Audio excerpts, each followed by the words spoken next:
just we have gone through the types of circulation, open circulation and single circulation. We have comparatively studied what is meant by open circulation and closed circulation.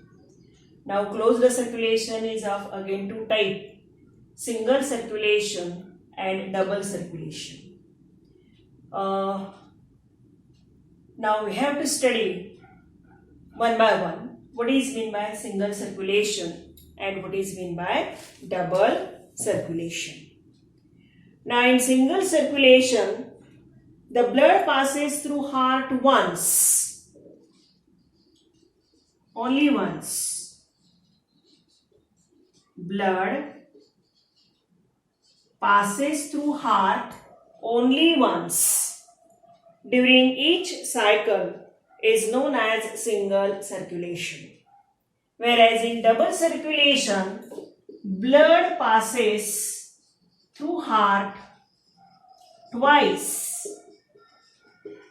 That's why it is known as double circulation. Now we study one by one. So now you are clear cut.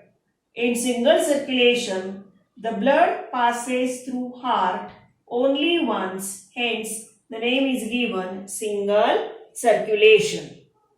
What happens here? In this type, the deoxygenated blood is pumped from heart. So this is heart. The deoxygenated blood is directly pumped from heart to gills. And gills are provided with lots of capillaries, right? And they are taking water inside. That water contains lot of oxygen, and water enters through mouth of, for example, fish, and goes away from the body, passing over the gills. And at that time, the concentration of oxygen in living water is higher. These gill capillaries exchange the oxygen molecule from higher concentration to lower concentration, and all these capillaries containing blood now contains or now rich of oxygen. This oxygen rich blood is then sent to body parts. So these are body parts. These body parts are provided with capillary network known as systemic capillaries. Here body organs or body parts, they get oxygenated blood. Now this is oxygenated blood. This oxygenated blood is sent to body parts through the systemic capillaries. The body parts utilize oxygen for liberation of energy, and then that blood becomes venous, or in another word, it becomes deoxygenated. This deoxygenated blood then enters again into heart, and then the next cycle of circulation initiates. So in that way, in single circulation, the heart contains deoxygenated blood, is sent to gills region. In gills region, here the oxygenation occurs. The deoxygenated blood returns to body parts. Body parts utilize oxygen. Again, blood becomes deoxygenated, and that deoxygenated blood enters again to heart, and the next cycle initiates. So, here you can see only once the heart transport blood, and the heart contains only deoxygenated blood. That's why the heart is also known as venous heart. Venous means it contains deoxygenated blood, right?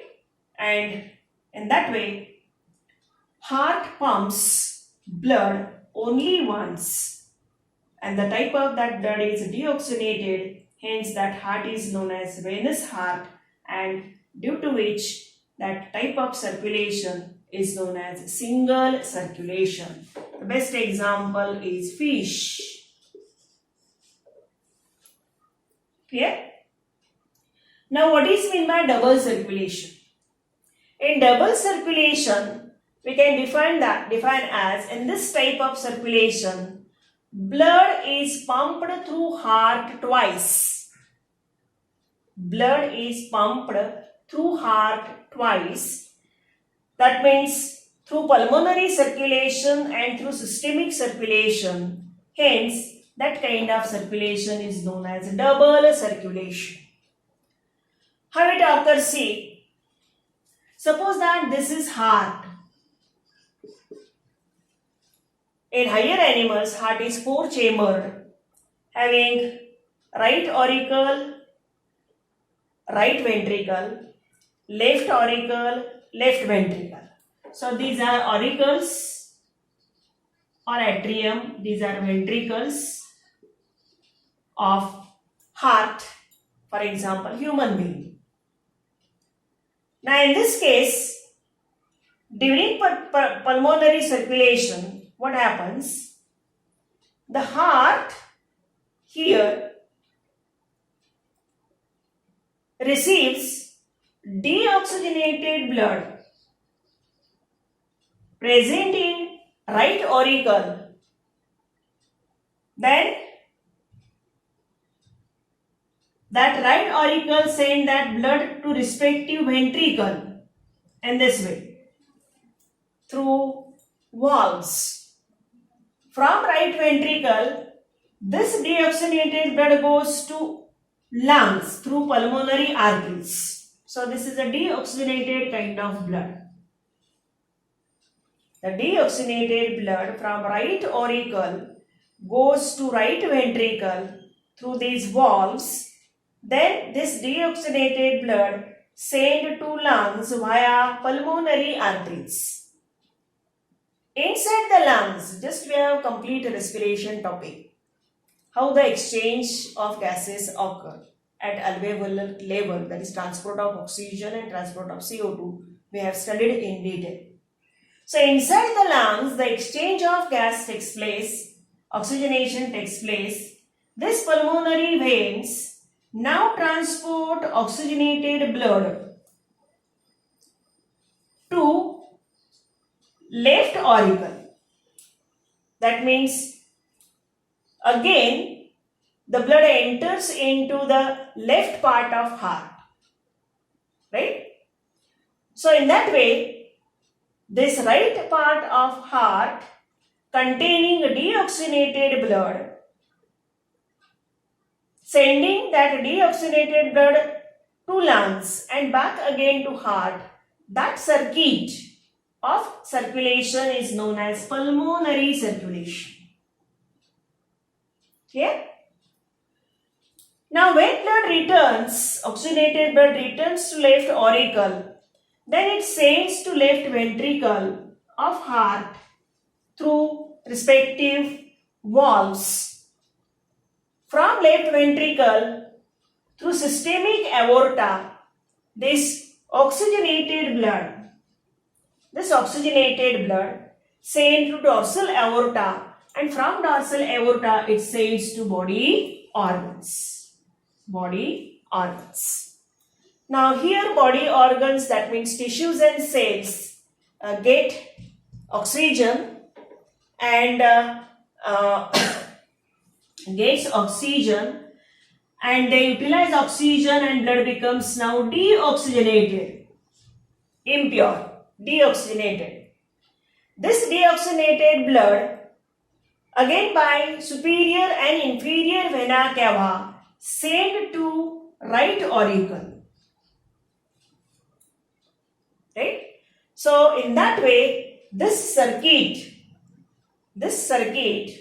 of circulation is systemic circuit, showing systemic circulation.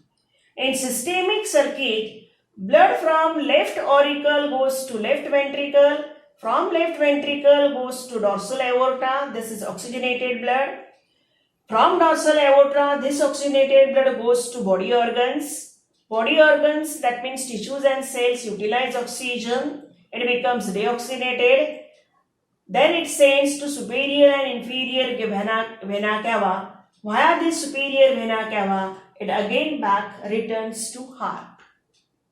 And that will complete this systemic circulation. So blood flows through heart twice. That means one through pulmonary circulation and second through systemic circulation. That's why this is known as double circulation. So now you are familiar. The right half of heart contains impure blood. Left half of blood contains pure blood. That means deoxygenated and oxygenated respectively. And such kind of circulation is found in higher animals like mammals, birds, including human being. Okay, so here now you are clear cut about what is meant by single circulation and what is meant by double circulation. So we have complete in today's video 8.8 circulation in animals. In circulation in animals, we have studied the types of circulation, open and closed circulation. Again, the types of closed circulation, single and double circulation. Now I will send the notes along with this video. Write that notes in your notebook. Draw the diagrams from textbook in a homework notebook as well as drawing notebook. Solve the exercise and do the complete work.